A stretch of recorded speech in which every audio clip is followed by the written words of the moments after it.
Storyboard, add content block, select web content, then click Next. Select the presenter, click Next, input a URL address you want to browse, and make sure to use secure HTTPS links.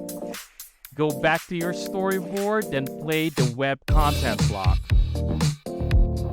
You can see the website open inside the webinar room, and you can navigate and take control.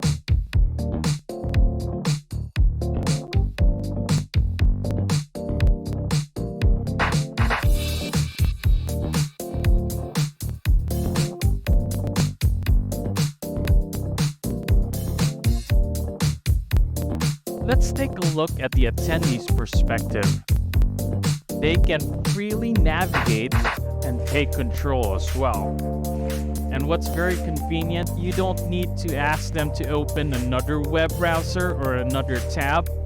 They can browse inside the webinar room. It's very convenient for marketing and other social media stuff.